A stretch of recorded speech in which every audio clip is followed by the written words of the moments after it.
And I look down, I'm in one of those trails, and I literally got, the ants in your pants. I had ants all over.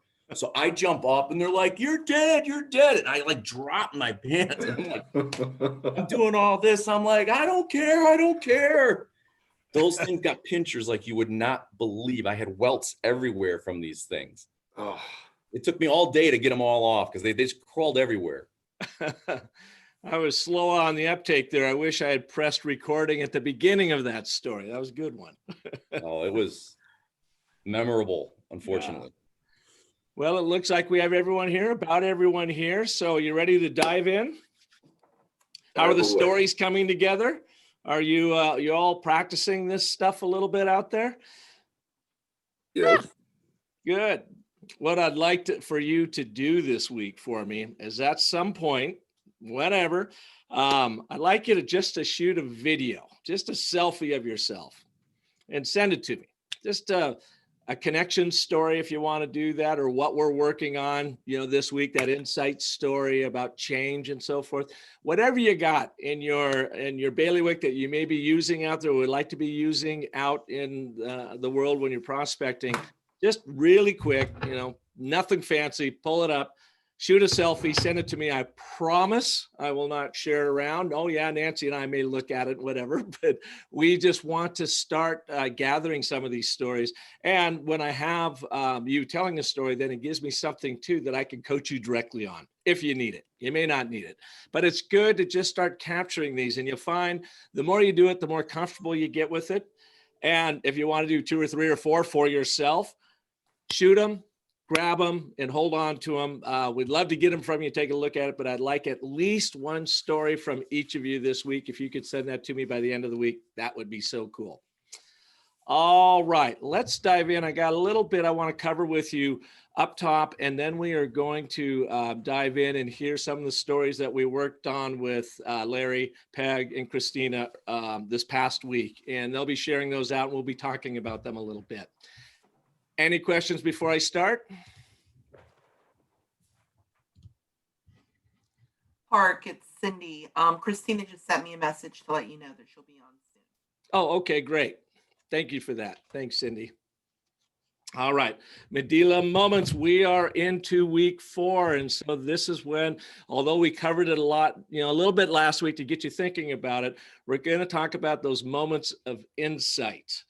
And these are those stories where you're really trying to deliver insight around change. This is the way you've been doing it, and it's been working all right here and here and here. But this is what's changed in technology, in the market, in patient care, whatever it is. Therefore, here's what Medela has to offer, and you use this on any one of the pillars. And then when you add to this ABT, or this thought here, is, and the future looks like. Now, you don't actually have to say, and the future looks like, but this is while you're taking the ABT and you're expanding it a little bit. But you have a very, and you're going to be telling a story using the 5 primal elements of story when you do this. But the idea here is to keep that in your mind. And, speaking in your mind, I want to go back to when we first met earlier this year and just share with you again a bit of a change story an insight story that I shared with you at the very beginning of that story workshop.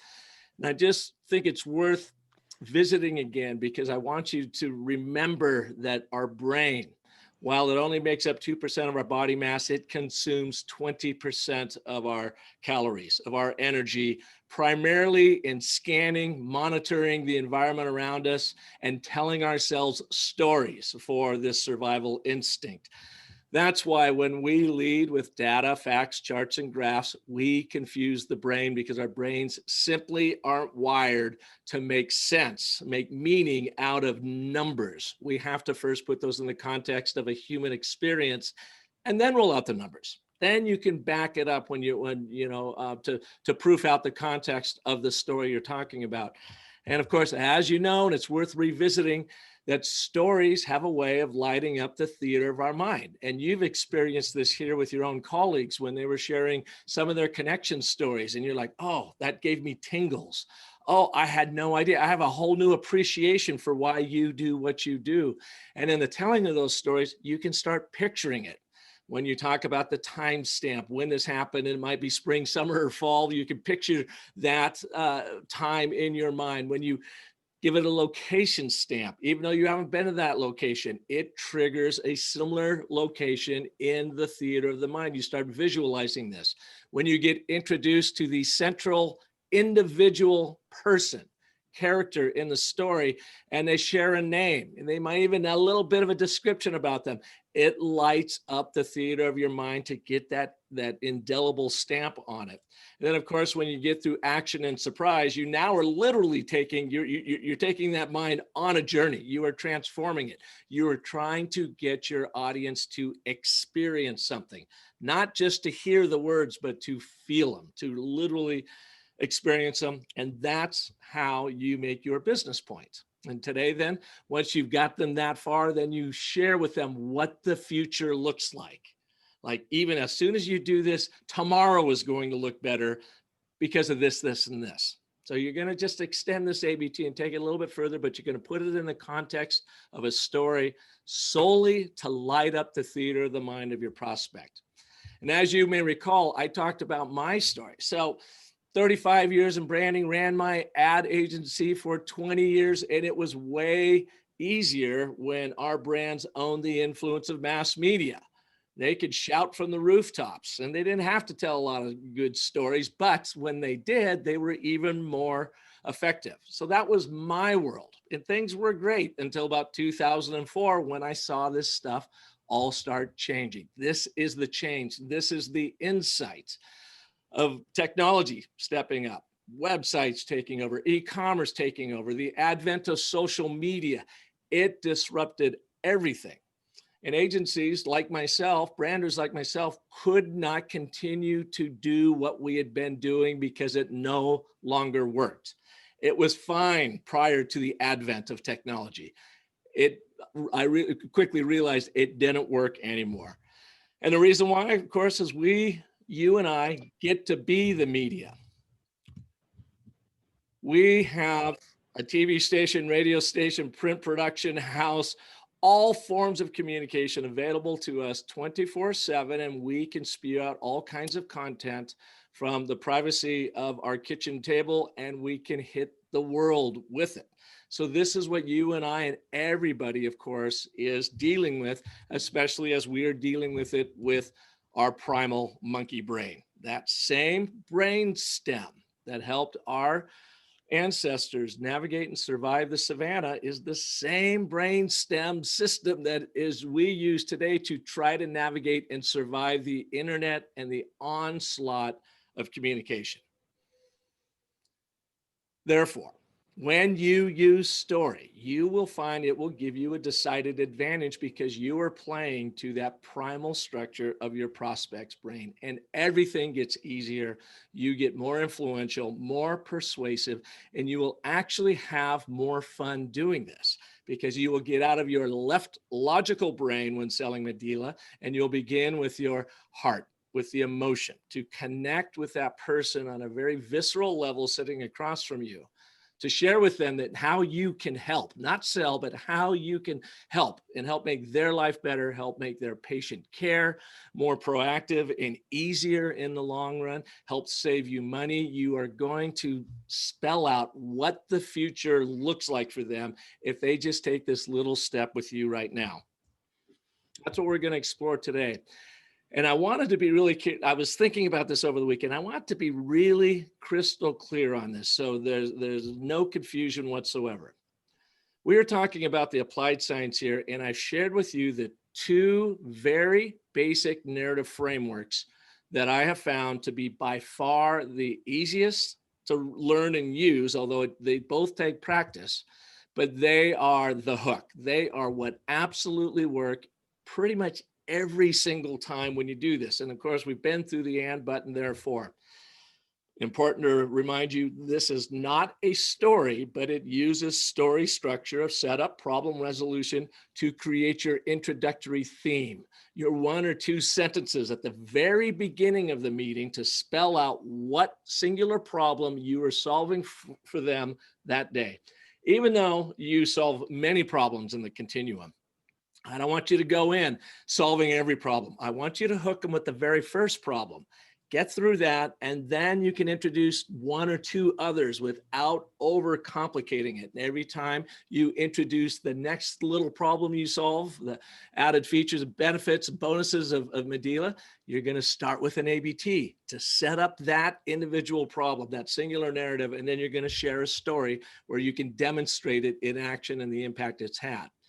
So that is narrative framework number 1. The ABT, of course, story structure or anecdote structure you've been working on. When, where, who, action and surprise, and the aha moment that makes your point for you.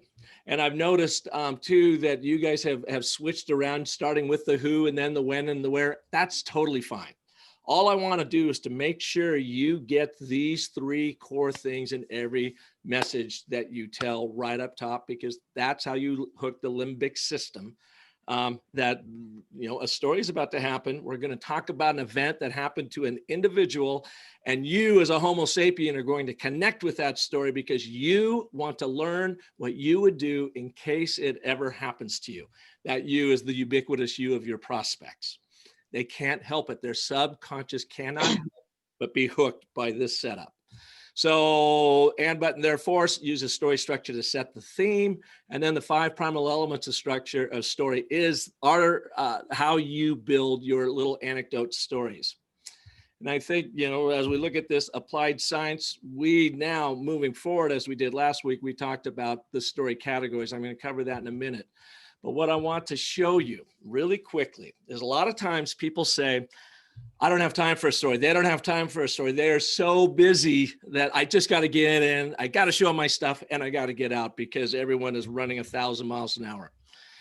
I want to show you how just these 2 little frameworks can be told in 2 minutes to hook your audience, to get them to lean in, to say more. So say you've just sat down with that prospect, or in this case, you have just pulled them up on Zoom and you're working with them virtually. And you might just take, you know, the first 15, 20, 30 seconds, whatever, a quick little get acquainted. How's it going? You know, get to feel them out a little bit. But then you're going to come in and you're going to set that stage with your ABT. You know, it's like, you know what their problem is. So you want to achieve such and such, you being the prospect, and it's important for your hospital or for your patient care but the problem is, so here's what they are battling that you can help them overcome.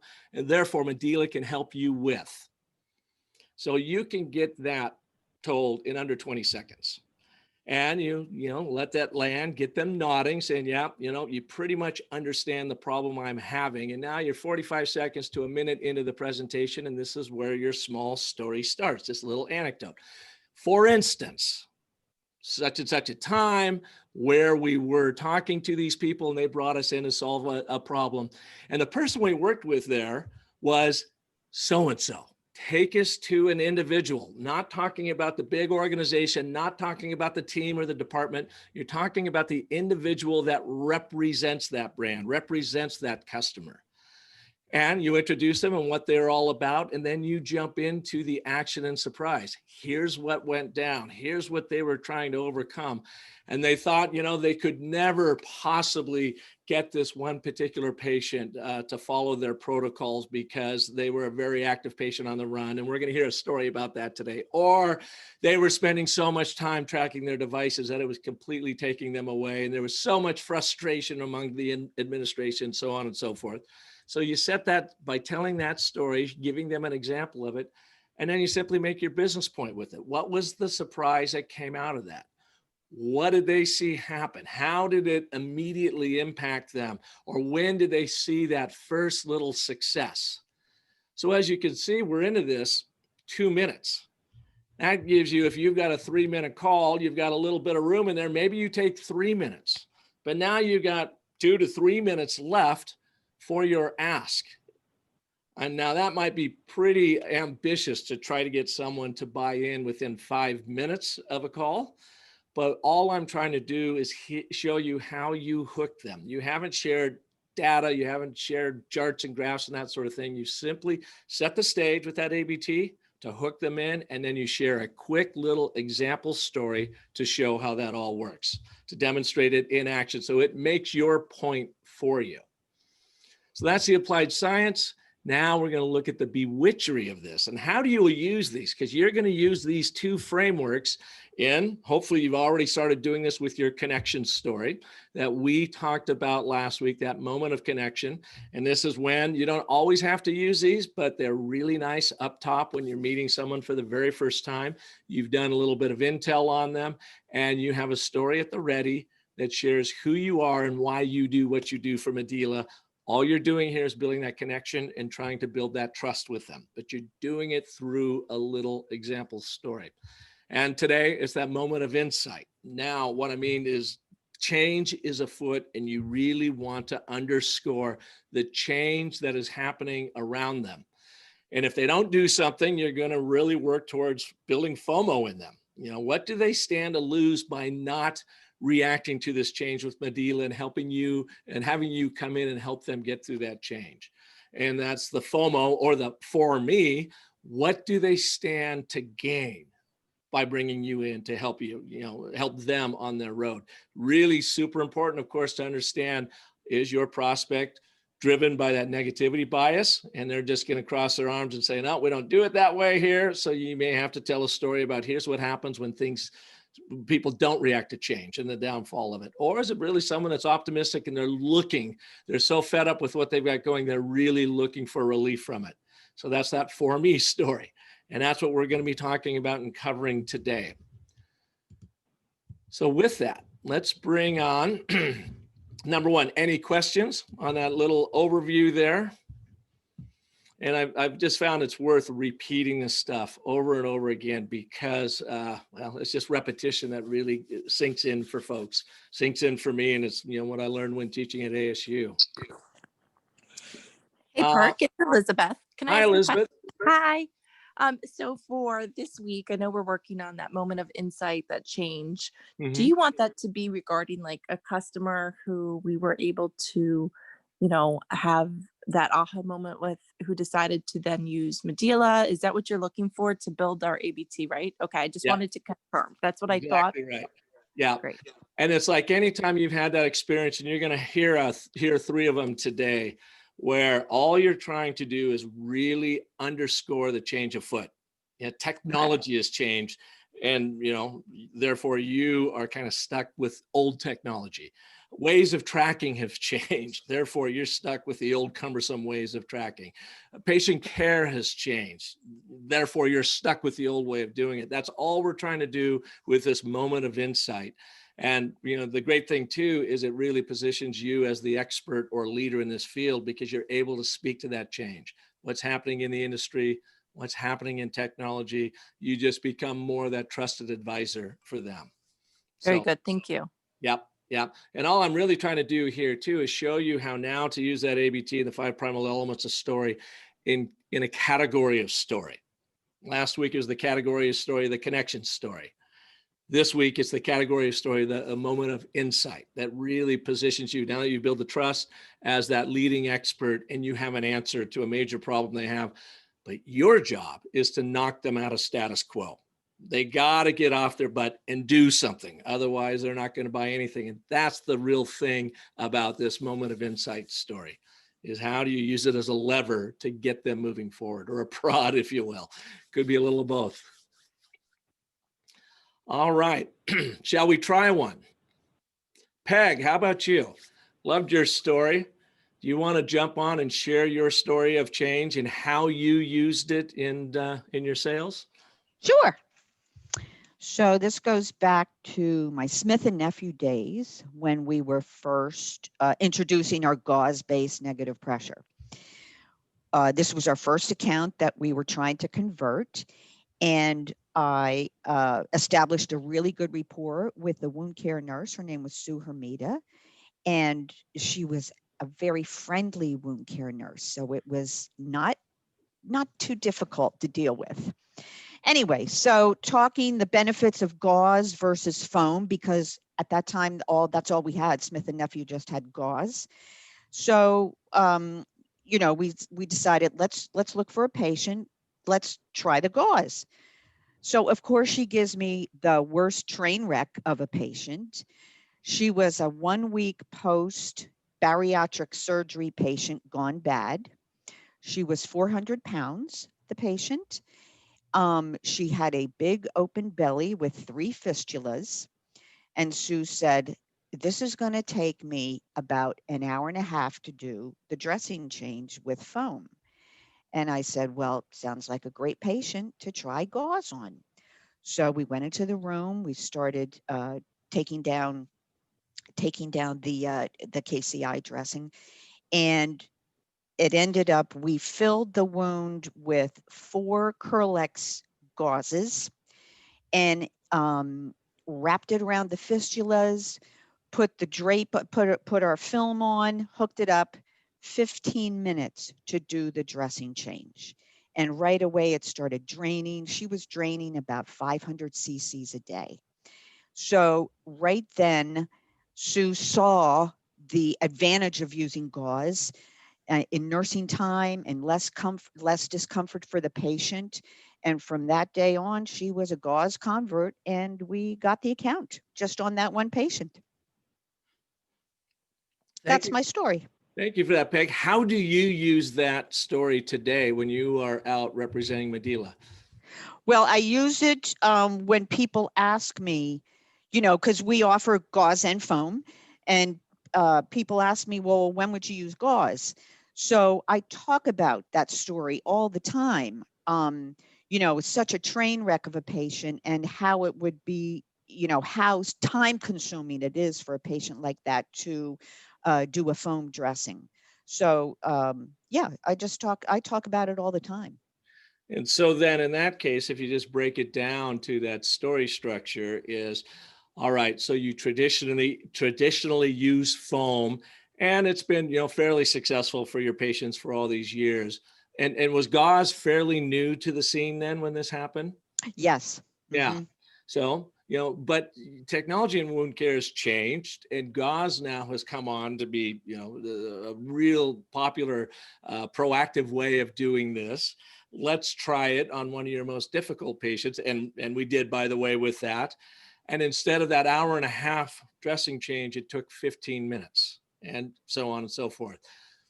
Now with you, a Medela prospect, you could do the same thing, and we could look at, you know, having this kind of impact so that tomorrow looks like, or next week looks like, or these 3 patients you're going to try this out on, we're going to look for these success metrics because we believe in such and such a time, this is going to happen.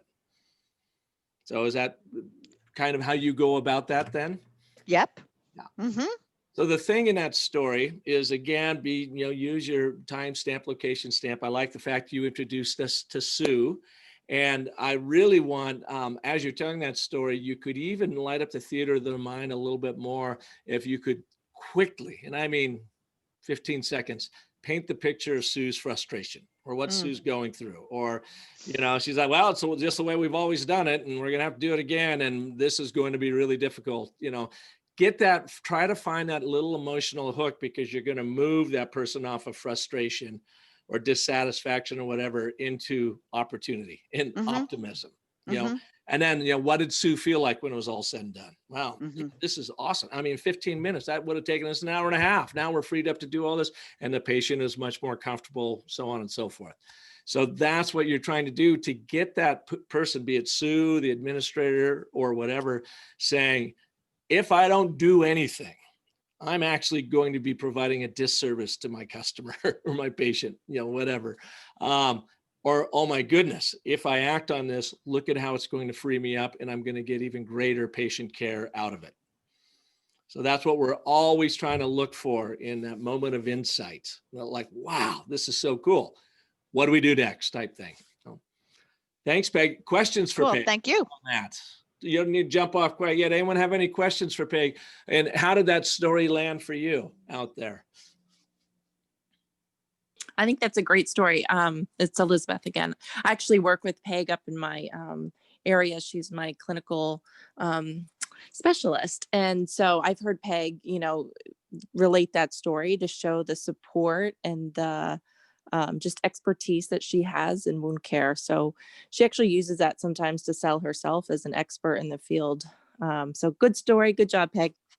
Yeah. Nice. Yeah, that's a great way. You can use that a bit as a bit of a connection story as well. These do kind of overlap. It's the strategy I want you to think about is when you use these different stories, depending on who that prospect is and what you need to do to leverage them off of status quo, getting them out of that. Any other thoughts on Peg's story? I think it's Cindy. I think it's a good story because what happens, and this fortunately for Peg was a friendly out there. But I think a lot of us on the call will agree we get more frustration that these nurses are very robotic, and you know what? They tend to go with what's easy and what they know. And I thought Peg did a good job with like, you know what? These people are very comfortable with foam. They know it takes a long time, but they know what to expect. And she gave a nice scenario. Hey, let me see if I can get you what you expect and save you some time. And I think that's pretty much she did a good job with that. Good job there, Peg. Oh, I thanks. like it. Yeah, for me, I think there's a difference between friendly and found. Even though she was friendly, she may not have found what you were saying to be compelling, but friendly is just a personality trait. Found is how you delivered your message, and we're able to get her to engage in what you were saying and to make a believer out of what you had by showing her that it worked. So I just, from a sales process standpoint, as you're going through that, that's kind of what I was hearing, is that even though you had this friendly person, you still followed kind of this methodology to kind of make sure she found what you were saying to be true. And so I just think, don't mix personality traits with, the emotional impact of what you're doing. You guys know this from our sales training. You can have the most dug in person in the world and the best salespeople, as long as they're not a blocker, they're just dug in, they're difficult. You go get that person, because once you hook them, they're dug in with you, right? And they're going to be just as difficult as the next person to kind of dethrone your offering. So I always like to engage, no matter what the personality type is, kind of know that, kind of gauge. Maybe it's a different impact that we give them. And this is where I'm very interested in learning more about what you guys have been doing for the last year with Park, is because we are more and more having to tell compelling stories, and we're not always in front of the customer to tell them. So, I'm listening in and just trying to get these deliverables. And yeah, I would say my only feedback in telling that story is when you're on this, you can tell that story exactly the way you told it in person. I would say, just my personal opinion, you know me, Peg, I would say just find a way to bring it in a little bit more concise, because your time frame of attention through this medium, I don't know if it's the same as when you're in person and you got body language and you're very animated. So when you're live, like people would pay to see you present, Peg, like you're that person, right? But it's different. It's different with this camera thing. So I would just say, take that story, work it out, try to get your hit points a little bit sooner. The setup I thought was great. I thought you followed all the pathway that Park said brilliantly. I would just say, bring it in a little bit in terms of time, because I think you're going to lose certain customers with this medium. But in person, do it exactly like that. Cool. Thanks. Yeah. Thanks, Alan. Good points there. Peg and everyone else. Here's Christina coming in. The other thing, if you've got Peg, so when you were working and you are you presenting from your station right there when you're talking to people? I mean, we're all kind of relegated to our homes. So is this what they see when you are on a call with them? Physically? Yeah. Like with the lights behind me? No. Oh, okay. He's actually got a really nice setup. We do webinars with Peg because people do pay to come see her. Awesome. No, I have a better one. I have a better background. Yeah. Lighting is always good. And this crazy little thing works. Nancy's met Brian Burkhart. He's a friend of mine here in town that does presenting. I do this little look sign because I forget to look in the camera. Right. I'm looking down at you now as a human being. And so when we're talking, and, to Alan's point, it's so much more difficult in this medium. Eyes and hands are everything we're learning. So a simple little hack, believe me, when I saw his setup, and he does this all the time, he has 3 of them. And I'm like, really, dude, you're so good at this. I can't believe you have to keep reminding yourself. He goes, oh yeah, you have to. Well, then I went and looked at some of mine, and I realized I'm down here looking at people, and it's distracting because we got to remember we are on live amateur TV. So we have to make it look as good. So I just put this little thing right above here. It works most of the time. I still tend to look down at faces, but when I'm talking, I try to look right in here so you can see me. Oop, push my camera. The other thing that we found, so eyes are really, really important. That's what people want to look right into your eyes as you're presenting to them, and then your hands. Use hand gestures so that they can see some animation going on. Those were the 2 storytelling presentation techniques that I'm trying, and I'm still working on my lighting. I don't have it quite dialed in yet. I'm still messing with a couple different things, but lighting, eyes into the camera, and hands. And then, of course, tell the stories as they come to you. Keep them short and sweet as best you can. Park, you got any up lighting yet? Things that shine up off your ceiling? No, I don't. Right. I got this one here, and I just moved into this office space, so I'm still trying to get this dialed in. I had a gel on this, and I was just coming off looking too yellow, and I don't want to look yellow. And so now it's too blue, it's too bright. And thank goodness my Hollywood directing son, Parker's showing up for a project here. I'm going to say, dude, you got to help me dial in my lighting because I can't quite. I also had one of those little ones that works really well. I've got it back over there that you can put $35. You put it right on your back of your screen, and that works pretty well. So, yeah. Mark, Yes. I have a question. I wear glasses like you do, but for some reason, are you above where's your camera at? Because sometimes I feel like my eyes are whited out with my glasses. Because of the light bouncing off your glasses. Where do you put your light at? I put my light, it's above my camera, so it's shining down. If I look up, then I've got that problem. I kind of look down, and I try to look through the top of my glasses, but I don't get too mechanical about it because then I feel mechanical. I just, people just want to see you in action. And then I've got my camera about my forehead, so that it's shooting just down on me. I can lower it a little bit, but with my standing desk, I only have so many things. If I lower it down 1 notch, I feel like it's a little bit too low. So that's how I've got it set up. Thank you. And really, no matter what, it doesn't have to be perfect production by any means, because people are buying you. You just need to come off as the human you are in this plexiglass world of Zoom. And that starts with your eyes, and then use your hands. Yeah, we'll be doing that training here before we get into the holidays, just so you guys know. I'm working on that with Tarifa. I did one for Human Milk. We touched base on almost everything we just talked about. Awesome. Gosh, any chance I could sit in on that? I would like to learn. Yeah, I don't mind. Yeah, Nancy can send you the invite. I don't care. I'm still trying to figure this out myself, but it's being who you are on camera as best you can. All right. Thanks for all that. Christina, are you here? Shall we have you jump in? I am here. Can you hear me okay?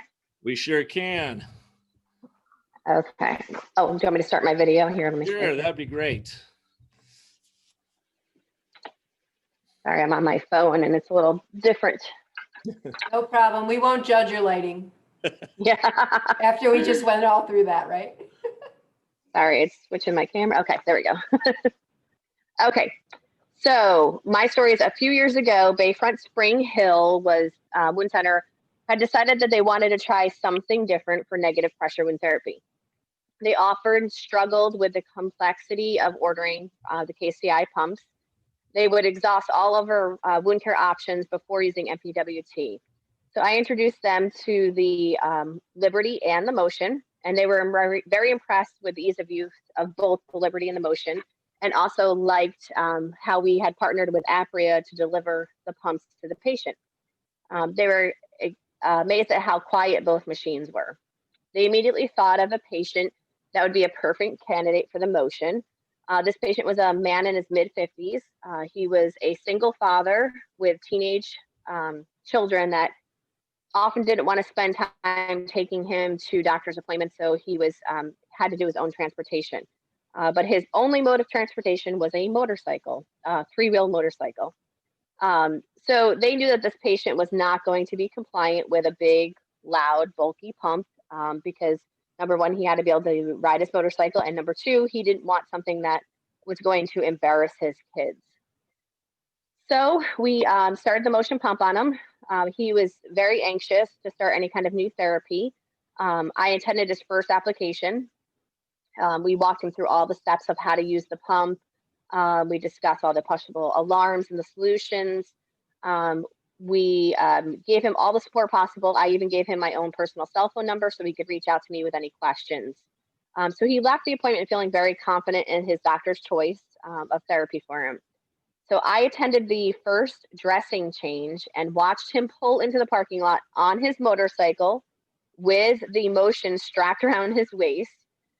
He had converted the carrying bag to a fanny pack and had it around his belt. And it was just watching him kind of pulling in my car, and I was amazed by it. So when he walked in, he told me that he felt like he had was able to do all of his tasks at home. He was able to attend his children's functions without feeling like he was embarrassing him with a small pump strapped to him. And we were able to provide, therefore, Medela was able to provide him with an easy to use solution that was easy for the office to order and for the patient. And a patient that was on the border of giving up on this wound and all the therapies that they had tried was now a compliant, happy patient. All right. Thanks, Christina. Couple questions for you. Can you name, is there even a first name of the primary contact, the person that you were working with at Spring Hill? Dr. Grella. Yeah, so I would introduce that right up top. Again, okay. We don't want to talk about Spring Hill. We want to talk about Dr. Grella. Grella, yeah. Dr. Grella. What was the problem you were solving for? And the patient, I believe, was Mel, right? Name was Mel? Yeah. Let's hold off on him for a second because he is the action that takes place that demonstrates your business point for you. But what was the problem you were solving for Dr. Grella? They were sick of all the paperwork and the back and forth with KCI and never felt like they had a good partner in KCI. So do you feel like you had a motivated prospect here? Yes. Okay, good. So this is a for me versus a FOMO. This isn't something you had to knock out of status quo. You just had to demonstrate there was a better way of doing that. Right. Yeah. So in the telling of that story, I would ask you to do two things. So great job, time stamp, location stamp, introduce us to Dr. Grella. So now we are connected to a human being because Spring Hill means nothing to us. We're right. Like, yeah, okay. All right, well, it's just an organization. It means nothing to us. When we can boil it down to, oh, you helped this doctor. I can relate to Dr. Grella. And he was so frustrated, he and his administration, with the relationship with KCI, the paperwork, how cumbersome it was. And he just felt like there had to be, a better way to do this. And so he gave us one of their problem child patients, this guy named Mel, who wasn't going to, do what he wanted, what they wanted Mel to do. But, the thing about Mel is he was also kind of a metaphor reflective of how cumbersome and everything was to administer this. We came in, set him up with the Envia motion, rode his motorcycle, and then you go on with the rest of the story, because the beautiful thing about that story you tell is it's got some depth to it, in that it begins in the old world of frustration and cumbersome, and in having to treat a patient who is frustrating and cumbersome because they want to do the best for them, but they don't want to deal with all this stuff and be strapped to a pump that limits their freedom. with you all, you take care of both problems. And it's Right. really a nice way of demonstrating that, the administration side of it and the patient side of it. Okay. Yeah. Awesome. All right, gang, opening it up to you all. What did you think of Christina's story? Seemed like a theme that we make NPWT easier. Mm-hmm. I like it. Yeah. And you could even set up that story with a quick little ABT, you know, NPWT has been around, for a couple decades, and it's really important to the success of your patient care in your hospital, but it hasn't appreciably changed and is still pretty cumbersome in a lot of respects. Therefore, we make NPWT easier for everybody. For instance, let me tell you about Dr. Gurel at Spring Hill Hospital. When we went in there, we found a very frustrated guy and his staff, or and then you tell that story. I actually have my ABT written for this one too. So. Oh, what is it? What do you use? I'm sure you often have patients that struggle with complex wounds. You try multiple advanced wound healing dressings or topical creams with little to no success. This creates frustration and often leads to uncompliant patients. The introduction of negative pressure wound therapy is often the last resort, even though it's the best option. The thought of adding a device for treatment can be very scary for your patients, but it doesn't have to be. Medela provides innovating technology with easy-to-use, cost-effective solutions. Therefore, you don't have to exhaust other options before using NPWT. Excellent, excellent. And then my only challenge to you, Christina, with that and everybody else listening in is, can you cut that ABT in half? Yeah, I definitely can. As I was reading, I was like, since we've been I actually wrote that, way back when we first did these months ago or years ago. So, so now I'm reading it. I'm like, man, since the last couple of weeks with you, I can definitely cut that down and make it less wordy. Yeah, just get that hook in there. And, to Larry's point, NPWT doesn't have to be difficult. In fact, we make it easy. For instance, let me tell you about boom. And then like in 15 seconds, they're like, oh, she's going to make my life easier. How? Show it to me in action. Cool. I want that. Now give me the specs, give me the data sheet, give me what I need to proof out what my heart and my emotion is telling me about this product. Sounds good. Awesome. Let me ask the group out there, any of you in either one of those first two stories, did either one of those trigger a story in you? In that, and you don't have to share it right here, but did it like, oh, I've got one similar to that, and one maybe you've never told before? Absolutely. Yeah, me too. What I would like you to do then is write down that time when, and just put a little mark, write down so you don't forget that story, that time when, where it happened and what happened, and then you can go back and fill in the blank. And even that might be the story that you want to share on your selfie with me later this week. But as those stories come to you, write down that time when, and just some sort of memory prompt to enable you to start building out your own personal library of stories. Otherwise, you will forget them. I forget them. Everybody does. Just write them down so that you can start collecting them. All right, we've got about 10 minutes left. Larry, you want to jump on? You'll be our final contestant here on Your Story is Right here at Medela Moments. So, Larry Reg, come on down. I have no parting gifts for you, though. I'll have to work on that. Just being a part of this is the gift, Park. Oh, thank you. Aw, Larry. Okay, well, some people are resistant to change, and those people can put up a roadblock so large that it can't be overcome. But it is important to understand why the roadblock is erected. Therefore, one must always present the facts as they are and identify the underlying real issue. It was September 2013, and we had recently been awarded a contract with Kaiser for NPWT. The chief of vascular surgery, Dr. Murray, and the chief of podiatry, Dr. Kobayashi, at Kaiser Baldwin Park were not happy. It was time to present the portfolio to Dr. Murray, Dr. Kobayashi, and their teams during a lunch provided by them. I was asked to present to the doctors and staff, though this was not one of my accounts. I completed the slide deck and presentation and closed by asking for questions and comments.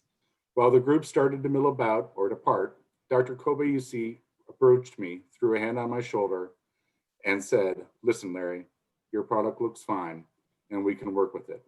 We wrote the negative pressure wound therapy policy for Kaiser, and we were never approached regarding this transition. And because someone appears defiant or against you or your mission, don't assume you know why.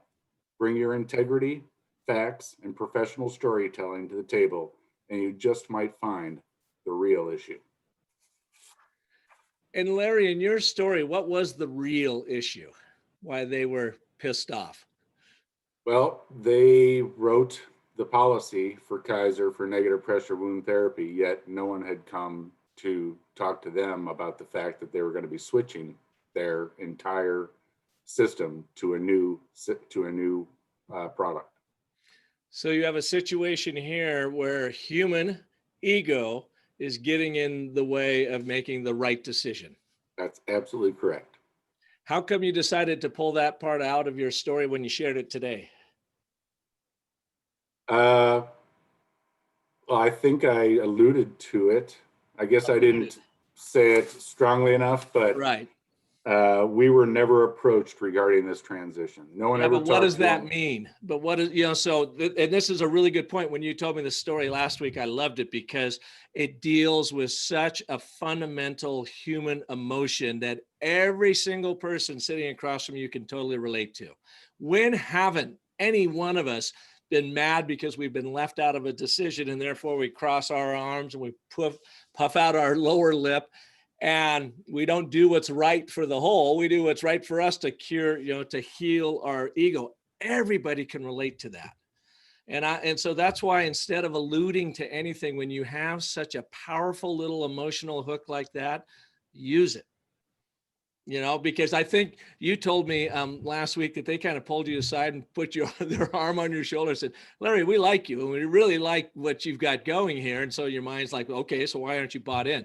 But nobody asked us. Nobody consulted with us. It's being rammed down our throats. And being the developers of this program, we're simply not cool with that.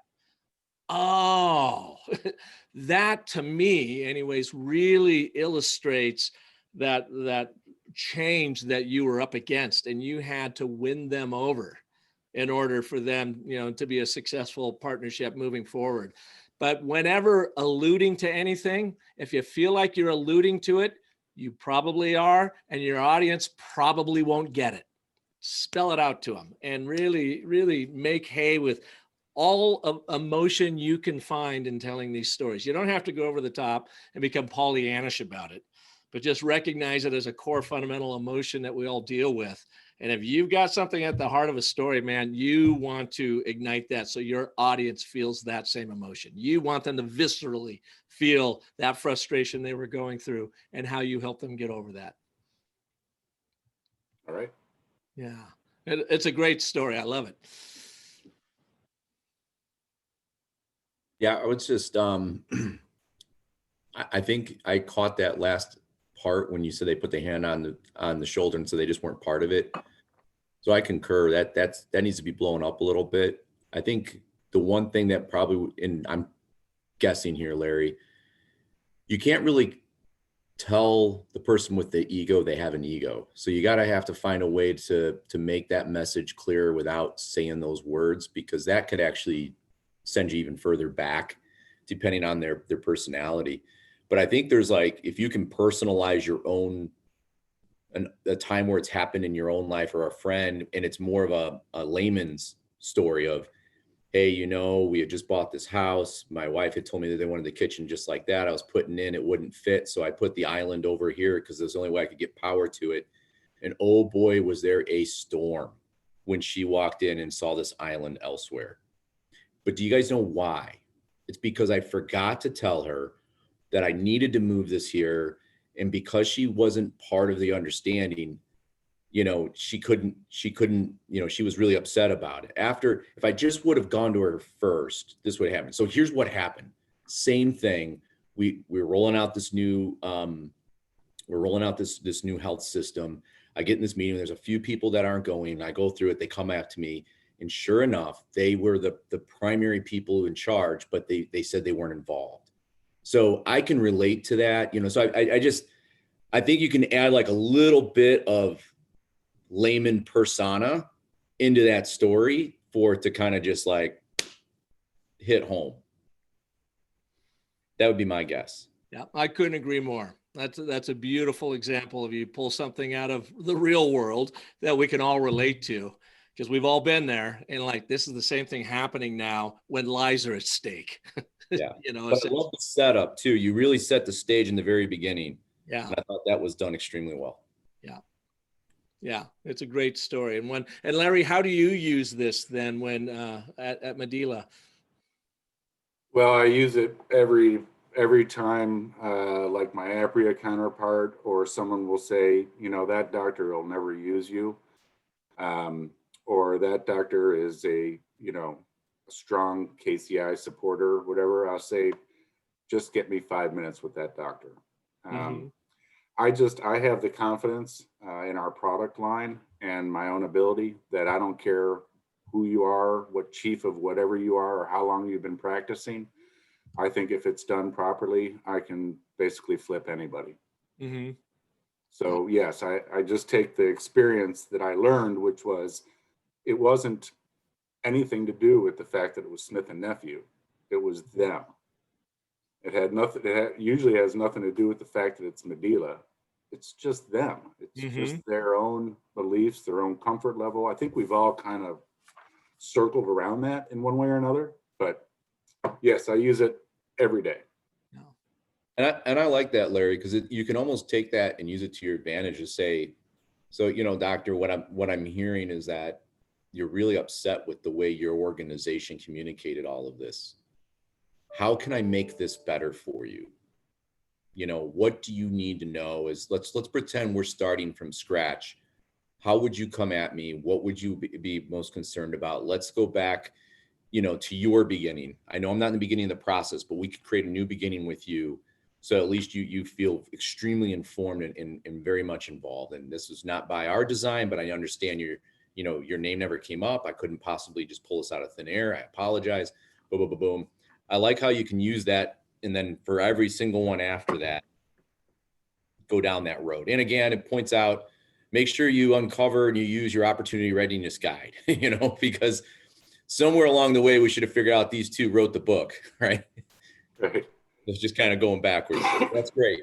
Well, the important to note that he's ordered from us 8 times, Alan. No doubt, Larry. I'm a big fan of yours. So He still works with me. Of course he does. Well, that's great. All right. We're approaching the top of the hour. I want to be sensitive to your time. I would like you again for this week, work on either a connection story or an insight moment. Either one of those, shoot them for me, send them my way. They don't have to be long. And I would love 3 new volunteers for this week, because we are going to get ourselves set up for how to overcome an anti-story. When you think about this, I'll show you this real quick. When you get in there, you use that connection story to connect and build trust. Use that moment of insight to help them show what's changing in the world and how your expertise can help them overcome that change. And next week, what happens is you invariably get someone that pushes back against change. So they're going to have an anti-story, which we've already heard, you know, we don't do it that way. We don't have time for that. It's just always the way we've done it this way. We've got a contract, blah, blah, blah. You're going to get confronted with an anti-story, why they don't want to use Medela or why they don't think they want to use Medela. And what story do you have at the ready to overcome their anti-story? So that's what we are going to be focused on next week. Don't want you to worry about it this week, but what I would love is for 3 more volunteers that I can work with this week. And what that looks like is we just jump on a quick 15-minute Zoom session at most, walk you through the anti-story, which is using pretty much the same ABT and 5 primal elements of story principles, but have you work with this so that you could share them next week with the team and we can work on that. So I got you, Park. It's Elizabeth. Great, Elizabeth. Thank you. Next. Cindy. All right. And Josh, can I call you out? Absolutely. You just took the words out of my mouth. Now, since you were the first here today, I figured you were happy to volunteer as well. Absolutely. What I'll do is I'll send the three of you an email after this with my calendar. Find a time, 15 minutes that works best for you. And we will talk through the crafting of an anti-story or how to overcome that. And we will share that with the group next week. So in the meantime, I'll get you a link over to the resource page with this video up and running on it as well. And if any of you have any questions at any time, you've got my email, shoot them my way, and I'll look to be getting each of your selfie video stories by the end of the week. All right. Hey, Park, question. It's Peg. Yes, So the selfie stories, is there a theme or just a story? One of the two, either a connection story that you use or an influence story, a story that we just went through with insight, where you're sharing a moment of insight. And Peg, since we already have yours, I want you to give me a different one. Oh, okay. Larry, Christina, same thing. Give me two other stories. And so it could be either one of those categories of stories. What do you use that talks about your why you do what you do, Medela, to connect with your prospect? Or do you have that moment of insight that you're talking about change is afoot? Okay. Thank you. Either one of those two would be fantastic. Thanks. Yep. Thank you. Thanks, team. All right. Have a great day. Have a great week. Thanks, Park. Thanks, everybody. Thanks, guys. Bye. Everybody. Bye. Take care. Bye.